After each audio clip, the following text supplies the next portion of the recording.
The meeting of the Beachside Redevelopment Board will now begin. Roll call. Gino M. Pascalakis. Mr. Gibert. Here. Mr. Newman. Here. Ms. Pyle. Here. Mr. Dennis. Here. Ms. Tuggle. Ms. Nazak. Here. And Mr. Pascalakis. Here. We have a quorum. We do. Okay. Has everybody received a copy of the minutes, and have they read it? All right. Okay, is there a motion to approve the minutes? Motion to approve the minutes. By Amy, second by Mike. Good. Any discussion? The only thing I saw was one place you put Dina instead of Dino, but that's, just a misspell. So we won't. Anyways, all right. All those in favor signify by saying aye. Aye. Aye. All opposed? Okay, staff reports? I don't think you have anything else in your packet, do you, for code other than this one small 2-page? That's the code report, Yes. right? Yeah. And we're again remind everybody that we're not printing out those ComStat reports anymore. Okay. All right. Okay, item 5, wall graphics, Lazy Gator Beach Shop at 1018 South Atlantic Avenue. Is there... Okay. Yes. Just to walk you through a couple things, I have a request here by George and Clary Manolis, and this is to apply a wall graphic to the south wall of their building at 1018 South Atlantic Avenue for Lazy Gator Beach Shop, and they have also known as Clary's Gifts. If you've been down that way, it's at the far south end of the South Atlantic redevelopment area near Silver Beach. And if I get this to work, let's see. There we go. And what we're being asked to do tonight is to approve a wall graphic. In your report, we provided the requirements that are in the Land Development Code for that approval, and primarily there's guidelines already in there, pretty clear. Don't put words or arrows and some other things on there. It has to be a work of art, or it has to be something that's graphic, and it's really up to this board to say, is there any concern about it? And then again, the wall has to be in good shape, and then there are some requirements that we have that also talk about when afterwards, and you do paint this on here, you have to maintain it, you have to keep it in good shape going forward. And with that, we have the applicant, their representative is here, and Mr. Tom, hopefully I don't mess this up, Befalco, right? Okay. He is here and he's brought a larger size version of what he's proposing to paint, and Tom is, I've got his business card, Tommy Christmas, Art and Design. He considers himself an artist and is hoping to improve that building that I can show you in a second here. And this wall that you see that's blank right now, and you're driving from south to north on A1A, and this is what you see currently, and they'd like to dress that up. So there's your proposal, but that's a small version of it, and I think Mr. Bofalco can give you a little bit more description of what's up there. I'll leave that up there, and if I could ask Mr. Bofalco to come up to the microphone. Sure. Mr. Chair. Okay. Yes, you there? Reed Berger's talking to you. Oh, I'm sorry. It's okay? We Yes. can have him up here. Yes. Okay. I was looking at it. I'm sorry. Okay, that's all right. Mesmerized. How you doing, everybody? This is just a sample I'm going to put on the wall. Did you see the picture up there?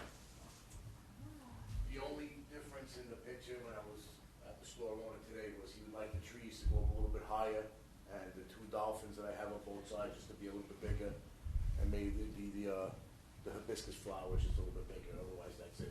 The wall's not changing color. It's just I couldn't match the colors at all. Yeah, that's fine. I'm going to play Vanna White for a second. Sure. Hold this up. And if you can just point to that to everyone. You're going to do something. Yeah, he wants these to be a little bit bigger, and he wants the trees to come up, probably closest to the top as possible. I did everything with zero copies, I didn't like on everything. So he just wants everything to come a little bit bigger. Everything else is gonna stay pretty much the same. The dolphin is just a little bit bigger, otherwise there's gonna be no changes. Okay. Okay. And I just have a quick question for you about this. I'm sorry.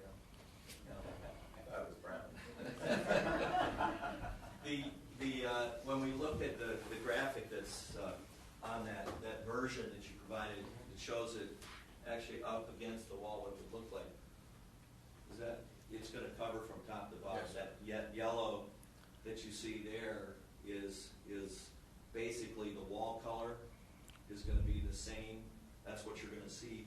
It just couldn't get the color on the graphic to match up with that wall. Yeah, the wall color's not gonna change. That's fine. It's already painted recently. We just looked at, the wall doesn't need any work whatsoever, maybe a quick pressure wash if anything, but it looks kind of clean. I'm not touching the wall whatsoever with the color. The sand is just gonna go down to the bottom, and the trees are gonna go up a little bit higher. And like I said, he just asked for the plants to be a little bit bigger and the dolphins, otherwise that's it. Marie, could you flip to the previous slide where we just look at the building that's playing? Okay, all right, now go back to this one. The one question I just have, I love the fact that you're bringing the palm trees up. I almost like for you to bring almost everything a little bit higher up, just for the fact that if you got cars parking there, you're going to be blocking all the beautiful, artwork. The alligator itself, I'm gonna make them about 10 feet tall. Okay, all right, good. I want to make them big enough because when he asked me to come up with this, he wants it so when customers come by, they want to take pictures of it, Yeah. with their kids and whatnot. But like I said, I did everything with Xerox copies because I didn't feel like drawing everything. Oh, So everything is going to be much bigger than what it appears. okay. He asked me today, he wants to bring the palm trees up closest to the top of the building, that's what I'm telling you guys. The hibiscus flowers are going to make them bigger so they're more, so you can see them better. And the dolphins, all the characters are going to be much bigger. Because that's a big wall. Yeah, So it's I'm gonna huge. cover everything on. And you're going to have cars parking in front of it, yeah. Is there any questions for the applicant, starting with James? This is facing Silver Beach? It's the Facing south, Silver Beach. north. Yeah, It's going to face Silver Beach. Is that the corner of Silver Beach? Yeah, it's a little bit. Mobile. Yes, sir, something like that. Is it? Go One back to street the in. No, previous it- screen. Yeah, it's about a block or two north of Silver Beach. Yes, sir. But it's because of its location, it's very visible on that angled road. So when you're driving north, that just pops out, and you can see it driving north. Okay, just a comment. I Yeah. think it's whimsical and colorful and fun. I think it's eye-catching and it would be a great thing for the Beachside. It's perfect for Beachside tourist community, and it's great. Thank you. Okay, Amy? I'd like to reiterate what Jamie said. I'd love to see even more art like this. I think it's perfect. The idea of it being a selfie spot is excellent. I mean, they could share it in their social media, say, even if, of course, we want people to come in and buy things, but even just to have people say, oh, I want to go pose by the gator, and then maybe they would come in and check out your store. I think there's absolutely nothing wrong with it. I would ask you, have you done any other murals in town, do you live in Daytona Beach? I live in Ormond Beach here in the year. Well, I'm in Florida 12 years. I did murals in a few of the bars in Ormond by the Sea. As far as a big mural like this, no, I haven't done it. I tried to do a couple of them in the Daytona shores, but they wouldn't allow it to happen, so I didn't. But most of the work that I've done is all up north. I go back and forth, like the beginning of November. I've been doing it for almost 20 years. I design all the windows on all the boutiques and all the restaurants for Christmas time. And I do a lot of work up there. So I'm trying to get it here because I really don't want to travel anymore. It gets colder. Well, great, thank you. Thank you. Okay, Jennifer? Yeah, your work is beautiful, and this is adorable and fun. And I was in downtown DeLand the other day and noticed how captivating the murals are in DeLand and how they make a person stop and appreciate and maybe go into a shop and take pictures. It's a fabulous addition. And it shows a lot of love. Well, it shows a lot of love. You feel a lot of love when I see these murals. It just feels like, oh, we love our place. Yeah, Mike? Good job. Thank you. Jabbar? That looks nice. Thank you. Okay. All right, you may be seated.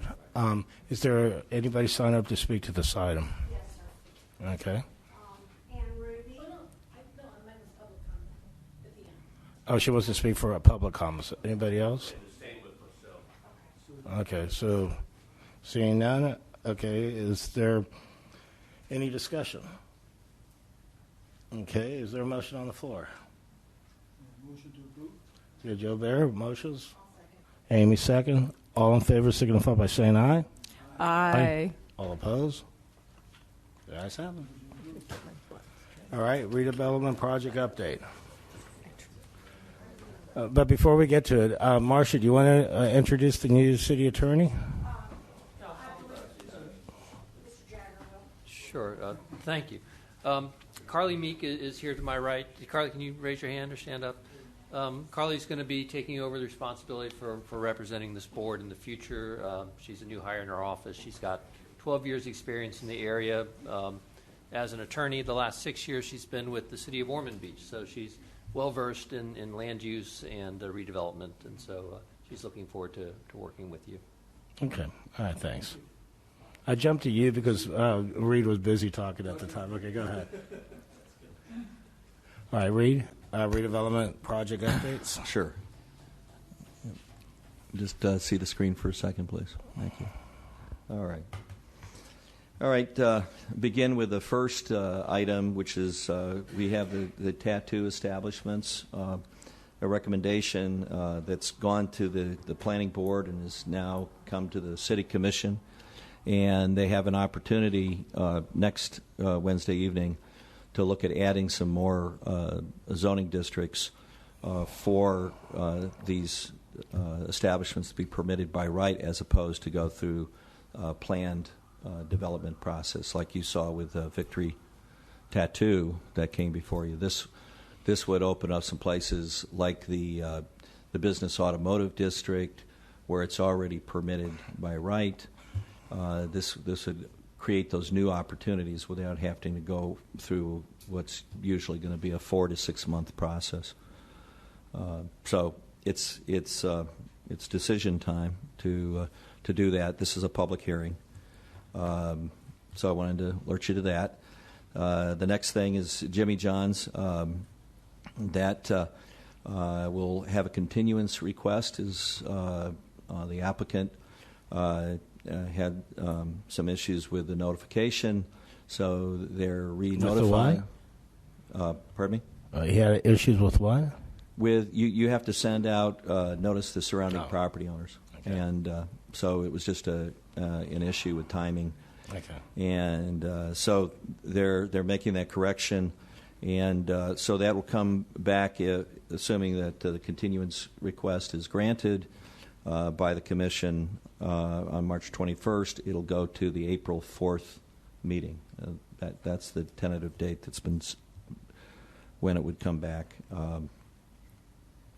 The next item is the Board of Building Codes, and that is set for a planning board meeting that's coming up next week, and that will be a board that can address some of the issues you've been concerned about, and there was a discussion at our last meeting about that, so just want to let you know that's in progress to try to move that forward, establish that provision to get it going.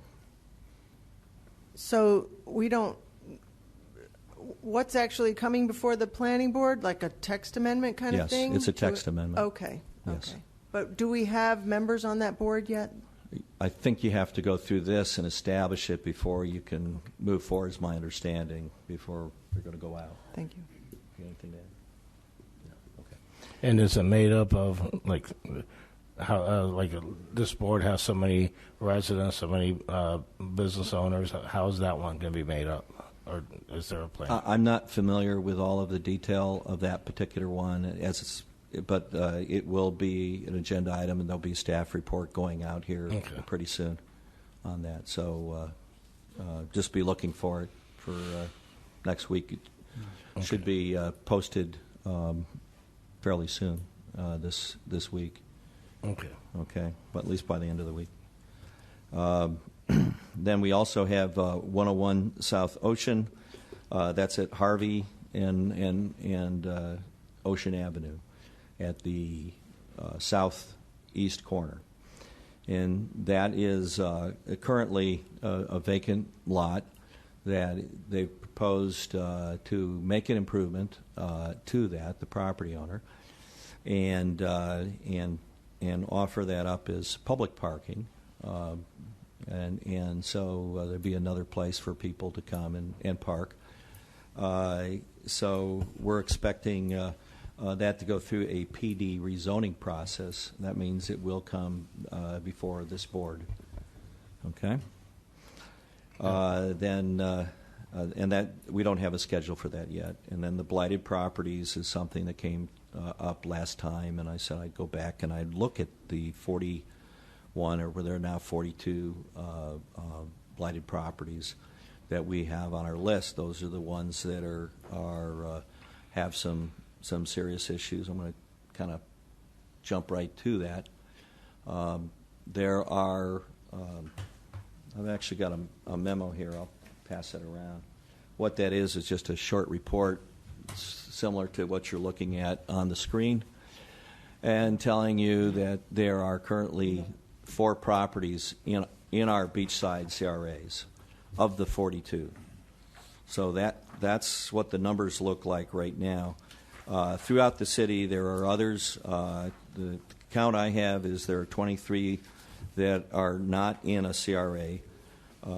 There are 15 that are over on the mainland in the downtown and the midtown redevelopment areas, and again 4 on the beachside.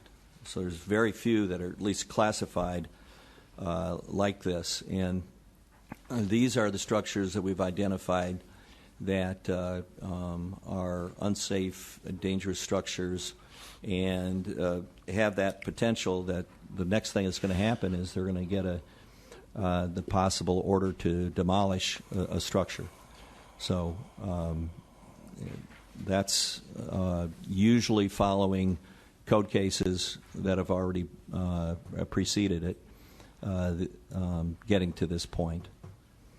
So hopefully that answers some of your questions. And just to go over our notorious 4 that are there, a little more explanation, because I dug back in. I want to make sure we all understood what's going on. 150 South Coates, that's a voluntary demolition. We've been assured that is coming down, and the sooner the better, but that's what's in the works. 215 South Grandview Avenue. This is kind of hidden. You wouldn't see this if you weren't really looking past the shrubbery, because it's a house behind a house off of Grandview. And that one is currently has plans, a permit in, and they're trying to return that to a single-family house. So it's got a ways to go, but there is an effort to try to do something with that. Then we have this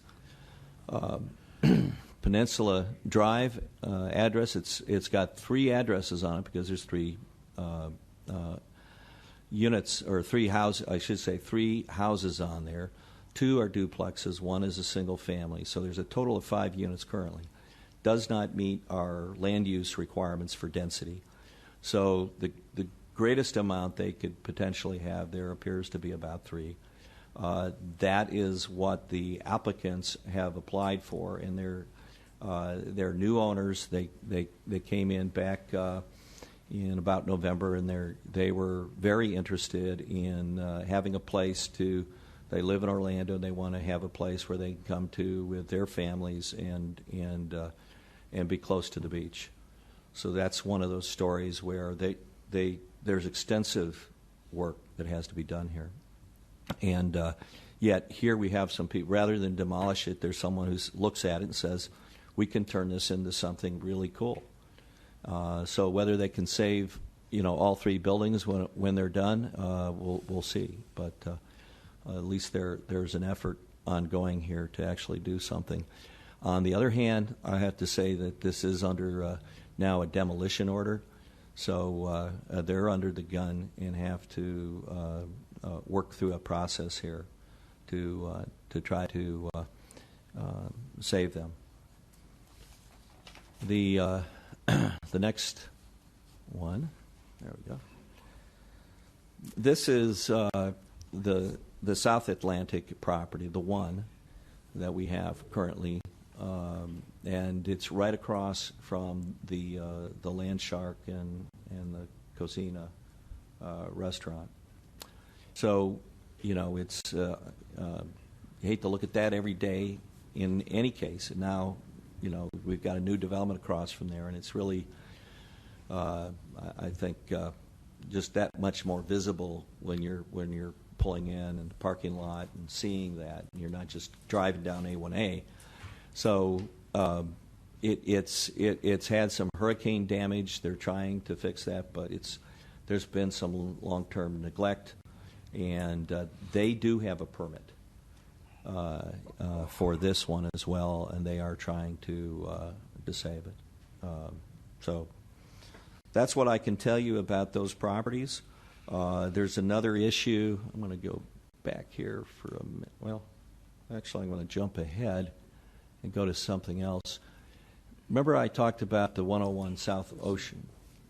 This is that seawall, and the concerns have been raised about the safety.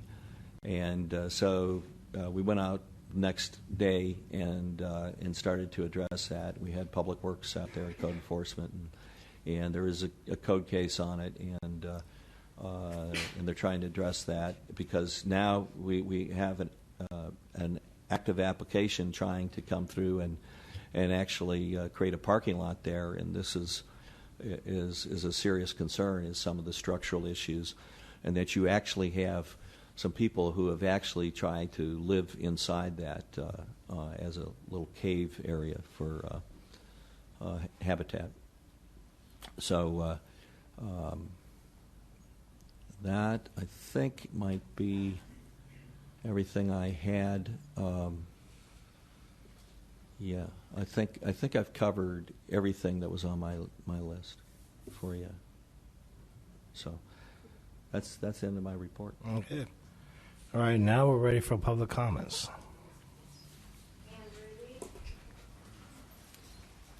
Hi, Ann Ruby, 137 Park Avenue. Kind of to follow up on that discussion, 128 South Wild Olive, like that's in active foreclosure, is that correct?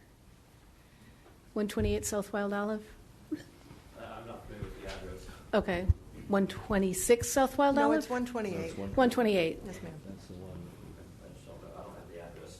We have multiple. Okay, okay. I don't have Okay, fair enough. I just wanted an update on that because there are a lot of people on the Beachside who are really disturbed. They've been living with that for 4 or 5 years, and they just want to know what's happening. So I think I had sent you an email, Reed, saying, do you think it'll be days, weeks, months, decades before that gets resolved? So if we get some kind of a time frame on general, that would be great. If it is in suit, it'll have a relatively short timeline, so we'll move forward toward a summary judgment and ultimately acquiring the property if they don't pay off.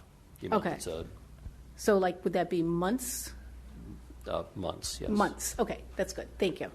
So the other thing I wanted to address tonight is how the CRA money was spent last year in 2017. Is that something you all would be interested in learning more about?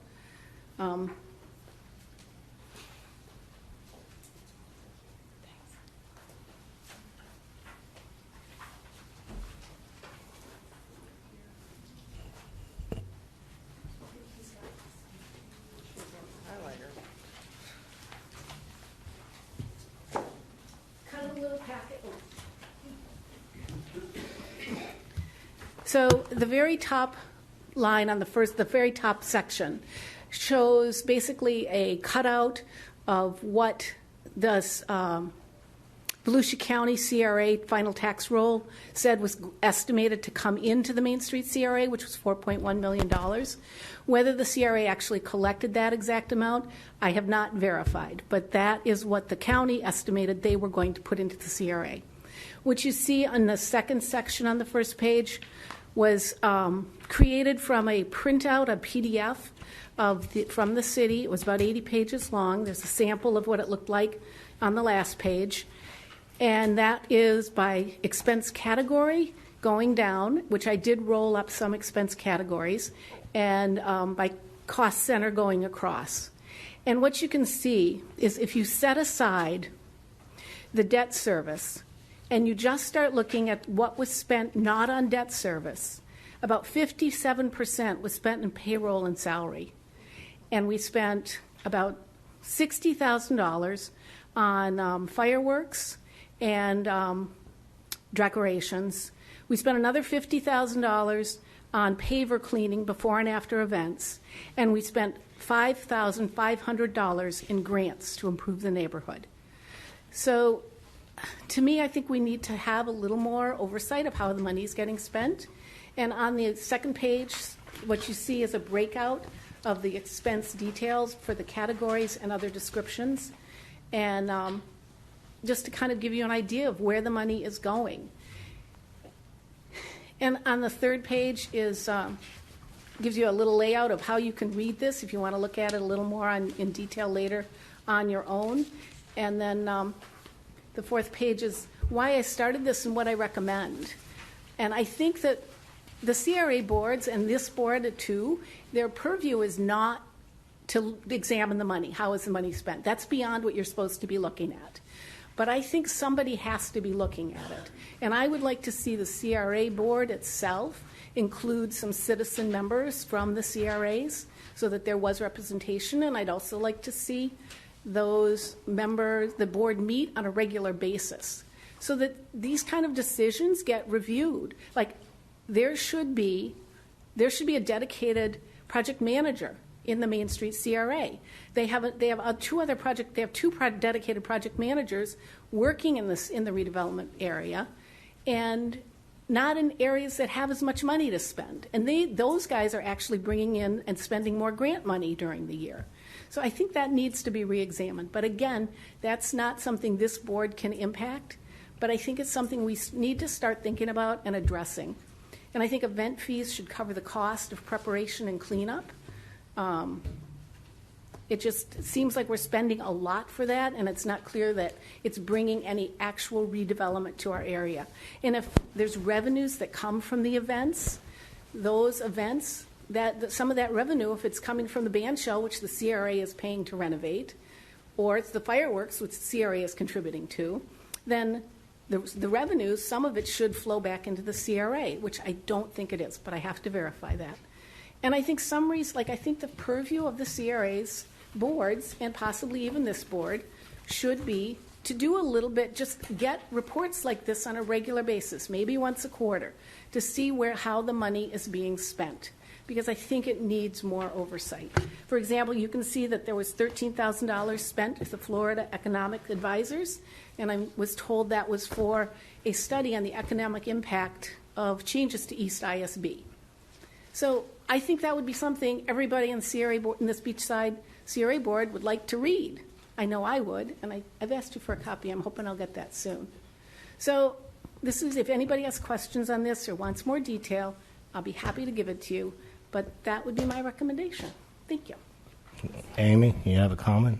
I won't go on and on, but one of the things I want to clarify, Ann, so you're saying, for example, paver cleaning after Bike Week shouldn't come out of our CRA revenue. It should come out of funds that are generated during Bike Week, for example. For example, yeah. And my understanding of a CRA, a big part of it is eliminating blight, correct? So if the money that the CRA is receiving is not going towards something that is improving our situation regarding blight, then we're missing the mark a little bit. And so things like, band shell improvements. I know the city makes a lot of money off of the band shell events, I believe, and I don't know if does that go into the band shell improvements at all? Does any of the money that's generated on, say, liquor sales during band shell events that the city takes in, I'm just wondering, does any of that go towards band shell improvements? Not that I'm aware of. Okay. No. I could comment on the band shell for a second. Yes, Okay. yes, I happen to be the president of the Friends of the Band Shell, so I'm going to put that hat on for a second. First, let me say, yes, we make a $30,000 request from the city of Daytona to go towards fireworks, but I also want to let everybody know that we spend $4,100 per fireworks show during the summer. When you calculate it by roughly 20 fireworks shows, it's not 20, 17, and I don't know. But I know that I paid Melrose or East Coast Pyrotechnics a total of, it's over $90,000. I think it's $94,000. So the $30,000 that we get from the city is not even a third of what we spend. But in addition to that, we did not get funded by the city for any of our concert events, meaning this is the total dollar amount that we receive from the city, which is $30,000 to go towards fireworks. We have to pay the city of Daytona Beach thousands of dollars every week that we rent the band show, which includes the 4th of July. We also have to pay for the $15,000 4th of July show that happens at the band show, which every other city in Florida, the city pays for the fireworks show, which you could say that the 30,000, you could attribute, you could split it up however you want. But what I'm trying to say is that it really is not. It's less than a third of what we pay to the fireworks company.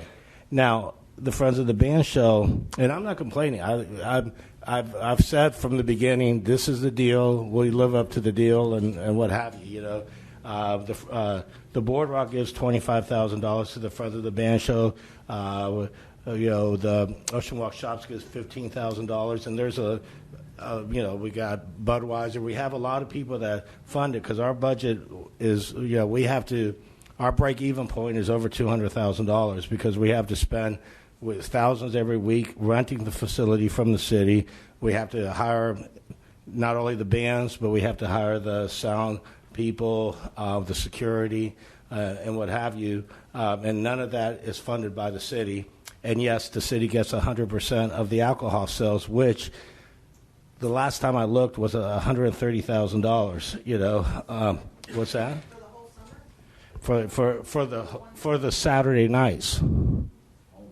Okay, not for not Friday nights, but for the Saturday nights and the 4th of July. Okay, and that's the last I looked. And that was compared. The last I compared the Friday nights to the Saturday night, I think the Friday nights was $37,000 and Saturday nights were $130,000. So we nearly, because I remember saying this in front of the city commission, that we nearly beat the city by $100,000, which is why I asked the city, please don't charge on Friday nights, because they charge $3 admission to get into the band show. But that's not my fight. I'm happy that that we're able to do what we do. Because we have some volunteers that have been volunteering since the 90s. One recently passed away that's probably was a sweetheart of a guy, but all, they really care. I mean, they put so much time and effort into doing this, and it makes me proud to be with them, I mean, they really do work hard, and Teresa, who used to be on this board, is no longer with the Hilton, but she's still, one of the most valuable members of our, Friends of the Band Show, But anyways, but yeah, but it's, like I said, I'm not complaining. It is what it is. But I just wanted to tell you, even though you might look at it as $30,000, you got to look at the overall. And by the way, I do have to, in order to receive the $30,000, I do make a presentation before the city commission who's acting as the CRA board at the time. So there is some oversight into whether this money goes, because there's a staff report made, and the city commissioners actually vote on it, and it happens as a CRA board before a city commission meeting, which I think they meet once, whenever there's an item that concerns them. But okay, that's my spill. Well, can I? Yeah, you feel free to. Yeah, I really appreciate what you do. I'm not trying to compete. I wasn't presenting this as something that the CRA should not spend money on. No, I understand that. What I'm saying is that if the CRA is spending this money and revenue is then coming back to the city, like you say you're paying rent and there are liquor sales generated, it seems to me that some of that money should then come back to the CRA. Okay. And that was my point, not in any way. No, I understood. Okay, good. I just All wanted right, to explain. I also wanted to mention you as far as the renovations to the band show. Mm-hmm. I know that the city, because I was at that meeting supporting the city, received some money from the County of Volusia's Echo Grant, right. And then. The Friends of the Band Show also made an application last year to the Raise and Rec Board to receive $20,000, which we used to purchase amplifiers and iPads and what have you, and different wiring, so that we used to have this big tripping hazard during every Friends of the, now it's a small little tiny ramp versus this huge ramp, so we've done things to where if there's a forecast that's going to be rain and what have you, we can actually operate the soundboard wirelessly if we chose to. It's just that you take a risk whenever you do that. So we try to do it wired, but if we have to, we do that. And the last show of last year was done wirelessly because of all the wind and everything. But anyways, okay. Okay. So I just want to reiterate that I think the oversight needs to come just in terms of how the money comes in and how it goes out, and I'm not trying to have them unfund you. I understand that, and I appreciate that, because I'm sure you enjoy our concerts. Next up Okay. will be Mr. Weatherholz. Okay. Hi, Vern Weatherholz, 3 Granville Circle, Daytona Beach. I guess I'm going to direct this to Reed here. The renovation permits being pulled on this, the one in particular, South Atlantic. When you say a renovation permit, that could mean a lot. Is there a detailed plan on the structural change on it, the renovations on it? I can't speak to looking at any kind of a plan. I can tell you that the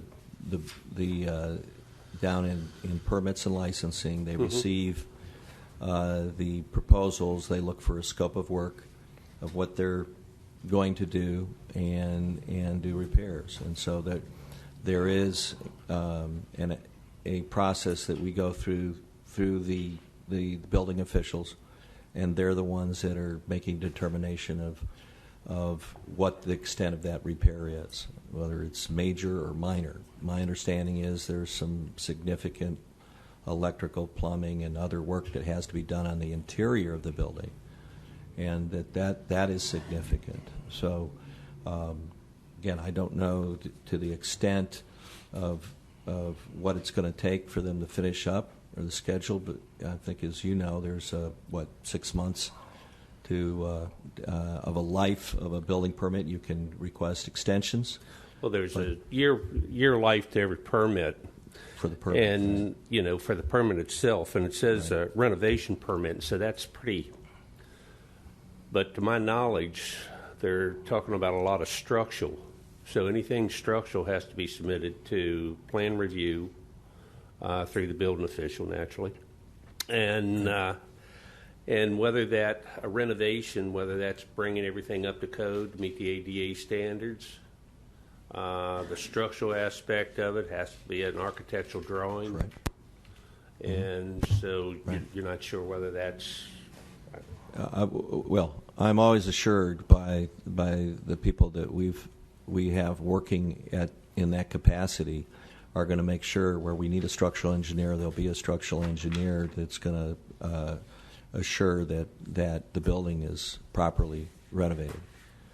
Because I know that the city is getting a lot of grief, from the new owners and possibly, just people going through at the restaurants, talking about it. It's kind of an eyesore, in which it is. It's been neglected for a lot of years, and the city's kind of neglected it itself. Another thing, on the list that you had up there, you had short-term rentals, but you didn't mention that. Thank you for pointing that out. I skipped over that. Do you mind if I mention a few things? Because I did look at where we're at. There was a question about how many of those. Looked at them. There were 51 cases in almost all except for 4 in 2018. Of those, 41 were not in the CRA. There were 13 that were in Main Street. There was 1 in South Atlantic. But this is very recent activity where there were complaints, and there was also, after some of these complaints, some additional actions where we actually took the initiative to go out and take a look at some of the concerns out there. I think somebody said we're going around looking for out-of-state license plates. That's not exactly right. There's a lot of information out on the internet and the computers, and there's vendors who provide that information about short-term. And so, however it's done, and I don't know all the details of exactly what they're doing to obtain that information, but they can quickly match up a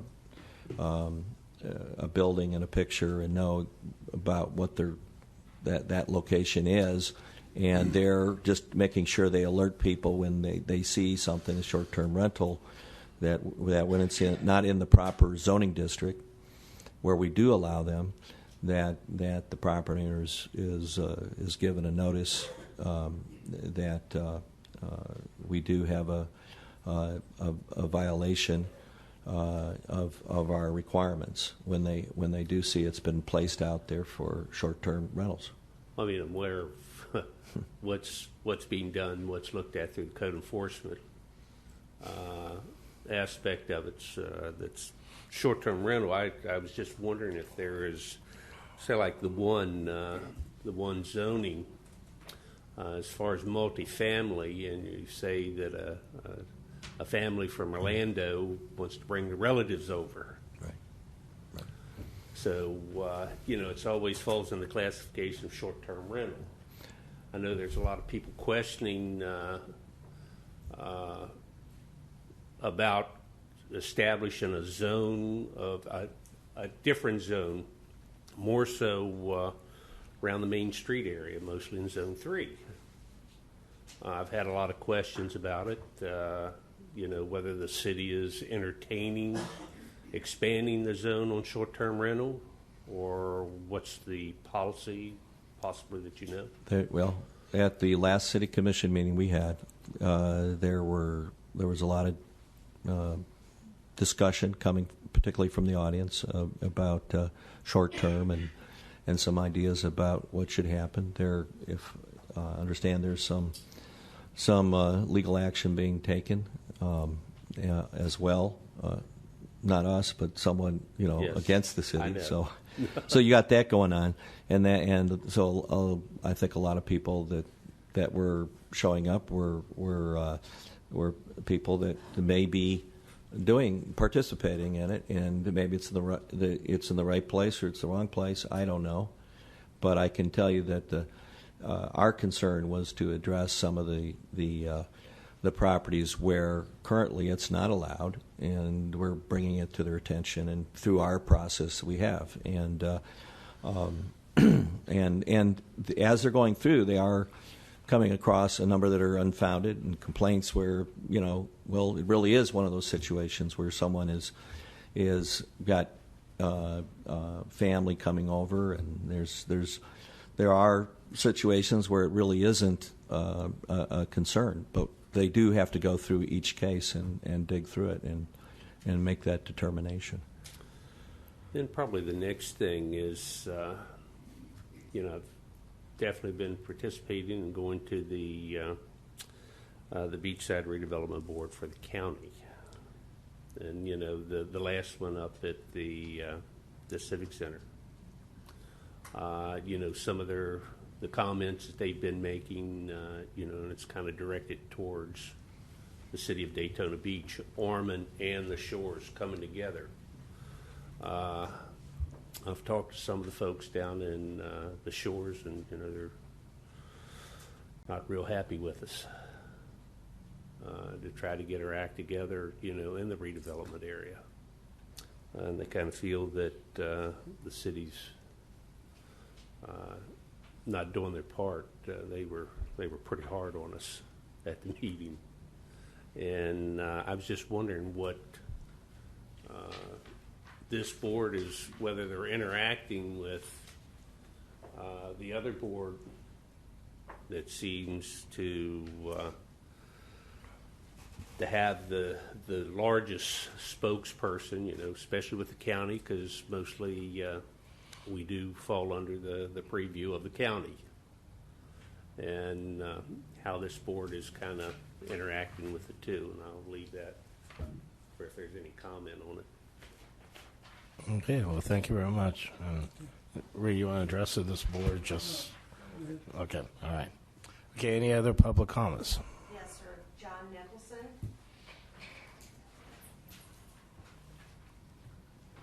John Nicholson, 413 North Granby Avenue. Before I start, Bob, could you tell us about the grandfather clause, and if the city does address what the ladies the other night were speaking of, what happens if we change the ordinances to satisfy them? Could you explain what grandfather clause means? The what? The grandfather clause. We're exempt because of a grandfather clause, and if we change the statutes, it throws out the grandfather clause. I believe that's correct. Could you explain that, please? Would you like me to explain it? Yeah. I'll be glad to. And then this is really part of the suit that we're involved in, over this issue. So with regard to short-term rentals, there is a statute which has been passed by the legislature which provides that the municipalities are preempted from regulating for the duration and frequency of short-term rentals. There's a grandfathered status which is given to local ordinances which were adopted prior to June of 2011, I believe. So the city's regulations were adopted prior to that preemption grandfathering clause. So that's how we enforce our short-term rentals, is through our regulations adopted prior to that grandfather date. If we were to amend or change our regulations, we arguably run the risk of losing that grandfathered status. Okay. All right. That's why the city is not really interested in really talking about it. Okay, one, you went through a tattoo areas where tattoos are going to be allowed. If you looked at it very carefully, and what happened last Wednesday is Delgado took away Seabreeze. So of all the 3 CRAs and all of Beachside, we get hit the hardest because the CRA's Main Street, which is A1A, gets tattooing. Midtown, their tattooing will only go on the city property on Nova or the brand new Toyota. That's their only permitted tattooing. Downtown CRA only gets the railroad tracks on the edge of the downtown CRA. So the only one affected will be you all, us. Our A1A will be the only place allowed for tattooing. So be careful when you're sitting there, rah, rah, rah, we succeeded because we lost. All right? Secondly, graffiti. There's graffiti all over the place. We are just inundated. I would say I counted 87 spots of graffiti. If you go underneath the overpass that goes down Main Street, that arch, on the right-hand side, left-hand side, we're talking totally done. All right? It's been, I guess, 2 months now. I've been reporting the graffiti, and it's not getting done. Lights are out all over. There's one of the main lights, the 13 on the boardwalk. The one at the south end of the band shell, it's been out now for 3 months. So we have plenty of those little lights are out. We have lights out up and down A1A. They're just not getting put on. And when tourists see that we don't care, they're going to look at us differently. The fences. It's been now 11 months since they stopped the fences. Well, they can't do it during turtle season. They couldn't do it because of the high tides. Yesterday they started. They worked on it for a couple of hours and stopped. They weren't out there today. So who knows when they're going to finish the fences along the boardwalk. Jimmy John's, there's a problem with that. I believe so. 30 years ago, there was a motel on that corner where the Starlight Diner is. When they tore it down, the property next door, the T-shirt shop, was a small T-shirt shop, and they wanted double inside. So they took all their parking away and was going to use that lot. Well, then when Starlight went in, they lost parking. So what they decided was they would buy a lot across where Jimmy John's is now going to be purchased. So they asked for an exemption because the Starlight Diner went in so that the T-shirt shop got fewer parking than they're supposed to have. The Starlight Diner got fewer parking than they were supposed to have. And they're using the overflow, which still doesn't make up for either one. And now we're going to take that away. So we're really going to be shortchanged because the Starlight never had enough parking to start with. So what little bit that's there is going to vanish. And I don't know whether that was brought up. I haven't heard it at all. So we are worried about parking, especially in my area. Project manager, it's been 10 years. This is now 10 years that David's been gone. There is, on my calculations, your CRA money using to pay for the CRA project managers for the other two CRAs. The way we dump the money into the pot and divide it up, there is the way it looks, it appears that that money is being used elsewhere. You're also being overcharged on your payments to, like, the attorneys. DDA, which gets an attorney for 4 hours, pays no money for an attorney. Downtown pays $6,000 for an attorney, but since you have the most money in the kitty, you get charged $17,000 for an attorney for 1 hour. The same thing with the finance, and et cetera. So because you have a lot of money, they're going to overcharge you for your attorneys. That's why you have high salaries. 101 South Ocean, it really does not need more parking on the beachside. When beachfront parking is going to kill you guys. They had this argument with the Shores. The Shores have two properties that they went to the county, they had talks and whatnot. They want hotels there. They want condos there. But the county says, no, we need parking. Well, you guys, if you look at your parking actually on the beach, now with Hard Rock getting theirs, the old Cardinal is going to be parking, Sunsplash is parking. There's plenty of parking up there. This is the worst place in the world because once the parking goes in, there's no guarantee that that's ever going to come back out, at least not for a while. Article 17, it was brought up at the A1A, the county. That's what allows the vending on Main Street. That meeting, almost everybody at the meeting is fine, let's do away with vending. Only Charles Lichterman said, well, if the property owners that are developing, if the developers don't mind Bike Week, why make it an issue? So what they're looking at is we have an Article 17 that says, okay, you're not doing well on Main Street. We'll allow you to bypass all these rules and regulations, but we want you to use that money to keep your property taxes, your property up, et cetera. I walked at Main Street. Not one single property that uses Article 17 has kept their property up. Denny's has like 48 violations, broken windows, rusted, wires hanging down, graffiti, you name it. He's got everything in the world that's wrong with it, and we don't do a thing. So the whole idea of Article 17, they want to get rid of it. My view is enforce it. Because if you walk up Main Street, it is really not well taken care of. And one of the worst person, of course, is the city. The city does not take care of its properties. But beyond that, we have the ability through Article 17 is to make them take care of their properties. The new attorney, I'm asking Bob, please inform her what the Sunshine Law is. We had an attorney, I think you heard me talk about her. Years ago, we had a board chairman named Frank Heckman, and he got so frustrated with his vice chair, he turned to Virginia and said, Virginia, you know how to vote. We talked about it this morning at the Gateway. And our attorney said, oh, well, that's not a sunshine violation. The Gateway is a public restaurant. No. So, I'm sorry. It's not you, but it's one of those things. That's hilarious. And lastly, the CRA budget, years ago, right behind your property, the city had rented like 5 properties, put money into it, tore down houses, made parking, and paid for the parking. Well, then during the year, it made money. And so what the city did was it took that money and gave it somewhere else. And then every year, even though we made money to pay for that parking, it had to come out of CRA funds every single year. So that's when she's talking about looking at the budget. When you make money and you have to pay out, well, whatever money comes in, use that to pay. Don't keep taking money out of your pocket when you really don't have to. Thank you. Okay, does that conclude the public comments? All right.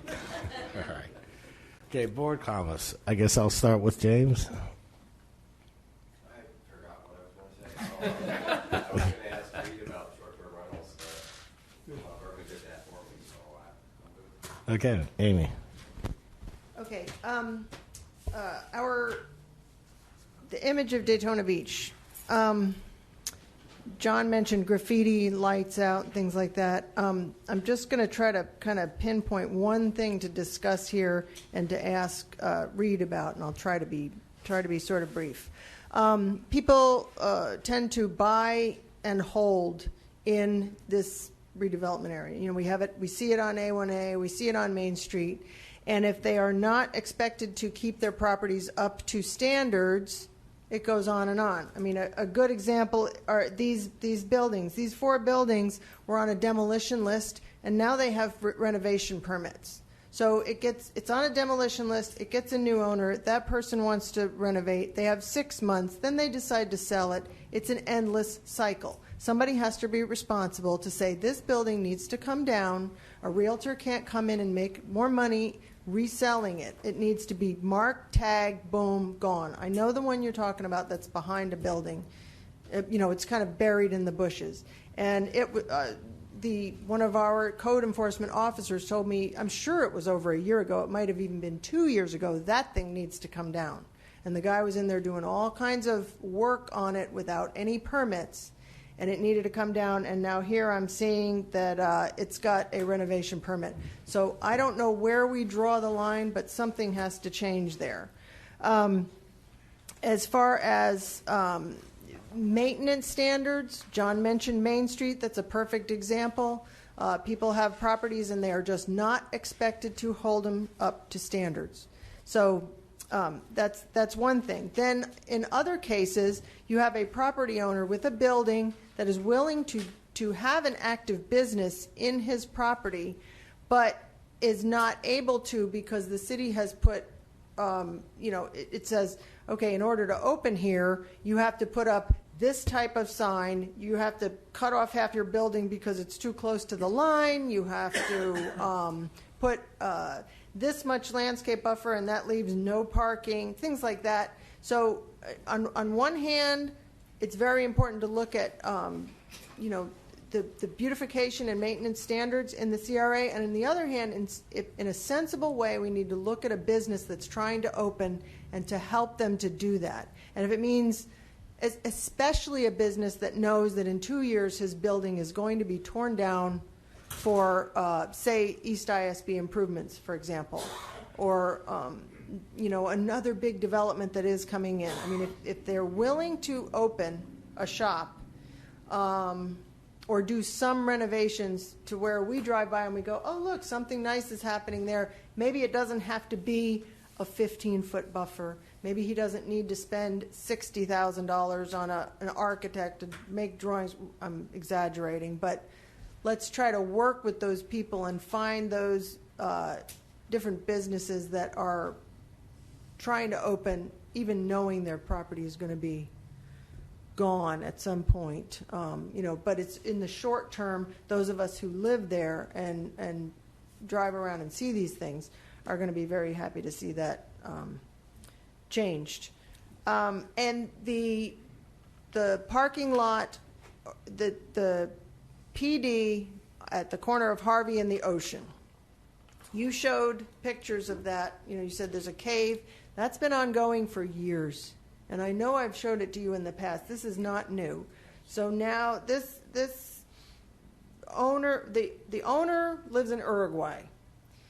The lessee is Ocean Deck. They lease this property, and they have for a long time, or at least a period. And their intention has always been to put a parking lot there. So now they're going to develop a one-level parking lot. Could in the future be something else, which would be great. But I think that's all wonderful.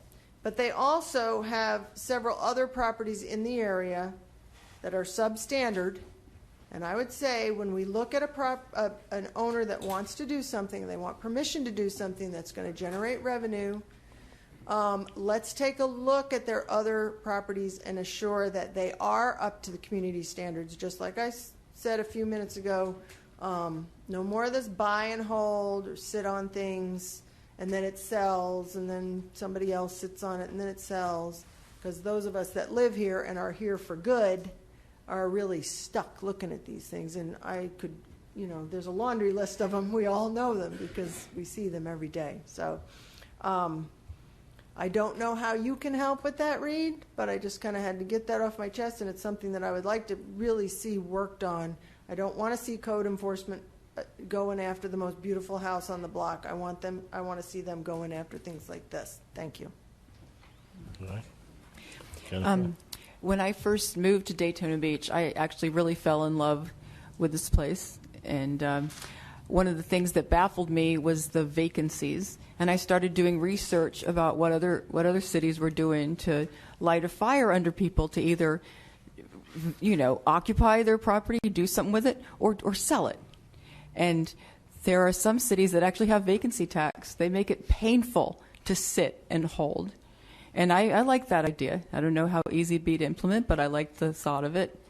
Regarding the renovation permits, maybe I was being naive. I like to think that maybe somebody actually finally really saw that, and they're going to really do like a rehab addict type thing and go fix that thing and make it and live in there. I can always hope. The Ocean Breeze, I love that place. That's one of the things that made me fall in love with Daytona Beach is those quirky little hotels along the A1A.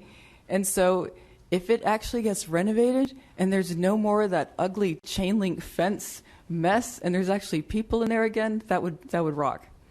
On a personal note that is tied in with our city's redevelopment, I am no longer a renter. I was maybe perhaps the first renter ever to get on one of these boards. I don't know. But now I'm a homeowner. But I'm going to continue to also represent the interests of renters because that's a situation near and dear to me, to be a local worker and to be in the predicament because of the various pressures, because of the the vacant properties and things. There's a lot of pressure on rentals. So I'm going to be keeping an eye on that. What else did I have written down? I don't know how we do this, but I would like to focus on promoting pedestrianism and bicycling. Parking will be the cancer that eats Beachside and the entire nation if we're not careful. I think it's okay to build a parking lot. One thing about a parking lot, you can always build other stuff on top of it someday. You could build some shops, build up. It's not too bad. But that said, something that makes it more appealing for people to ride and walk. I guess that was it. Yes. Tattooing. Tattooing is. I used to think of tattoos as disreputable. I was born in the early '60s, and it's like only sailors had tattoos and stuff.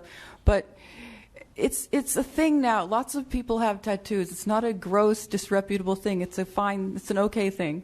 And I don't consider my part of town to have lost because tattoo shops can be there. I think it's an okay thing. And that's about it. Thank you all. Okay, Mike. Okay, blighted properties. This board doesn't have the authority to do it, but that particular property on Peninsula, I did some digging into it, and that thing has been on the bad guy list for years. I mean, going all the way back to, I think the first thing I saw was like in 2010. And it would just seem like we should be able to have some sort of drop dead, limit, and it doesn't matter how many buyers and name changes a property has, because in a different place I went and looked at the owners, and some Delaware corporation, and in Florida Sunbiz there was this Florida or Delaware corporation, and then in Sunbiz you can look by the address, and I looked up the address of the Delaware listed, and there was like thousands of them. So these things can be float around endlessly, and I would just like to see some drop dead limitation, and I don't know how to do it, but maybe it's food for thought for later. A1A lights, and Reed, you were saying that Florida Power, I think you said, is in the process of changing them to LEDs and all that. Where are they doing it? Can you kind of maybe at our next meeting, kind of this area of the city is 20% done, this area is 90% done, and that sort of thing. But it would seem like A1A, being closest to the storm damage, would be a top priority, and it's dark down there. And again, this board doesn't really have the authority, but boy, I'd like to see some sort of accounting on CRA money, because to have $5,000 go to towards the purpose of a CRA, these grants, when there's $400,000 that's available, it just seems like kind of I'll agree with Ann, it's kind of pathetic. Anyway, thanks. Okay, Gilbert. No comment. I guess everybody covered all the points. Okay. As far as, I think the question was, where is the money that the city makes goes? It goes to general funds, if you guys want to know. Most of it, not only with what they make on the boardwalk, what they make on the parking, during bike week and everything. Everything goes to general funds. Now, as far as the CRA, there was a board that was looking over citing the CRA. It was Angela from the Hilton, Teresa Doan, and me. It was at the point where it was almost $5-some million in the account, and got dissolved. That board got dissolved after the new city manager came in and all that. So as far as the CRA money, there is money over there. It goes to the right certain places. And I think somebody talked about how come we don't have a manager over here on this side of the beach. I mean, on the redevelopment board. We do have one. It's Mr. Reed Berger. He's the director on this side. Am I right, Mr. Nicholson? No. Isn't he? He's part-time. Okay. All right. Mr. Berger, you're on part-time, but we do have one. So if any questions that want to go to that person, it goes to Mr. Berger. Okay? Thank you very much. Okay, first I want to tell Ann I appreciate all the work you did. This is obviously a lot of work. Thank you very much. And one of the comments that John made that I want to comment on is when he was talking about Article 17. The one thing that bothered me the most is, and this was probably, I guess it was written like John said about to encourage redevelopment. But I saw, as a member of Main Street Redevelopment Board years ago, 2 different buildings that were torn down as a result of Article 17. Because what happens, there's some language in our laws that allow for itinerant vending to be contiguous. and the definition of contiguous doesn't have to be adjacent. It could be across the street. So theoretically, the person that owns the property catty corner to Beach Photo could purchase Beach Photo, knock it down, and if he's a bar, he could set up a tent or a bike week on this now vacant lot, and have bands and what have you, because Beach Photo is contiguous to Bad Boys or what have you, and that bothered me big time, because that's what happened with what is it,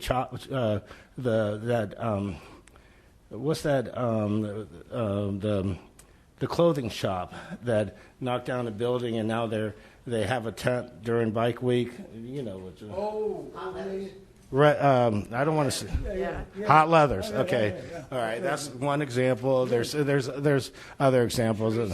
Yeah, but me and her are on court, so I don't want to mention her. Anyways, but yes. What? Yes, it can. Yes, it can. Contiguous. Look it up. Yes, but I know, but what he's talking about is about alcohol. Alcohol comes in. The state comes in, and you can't go across for alcohol. That's what he's talking about with Beachside Photo when that came to our board many years ago. Yeah, he's right. Yeah. Wait. No. But let us discuss it, because we're on.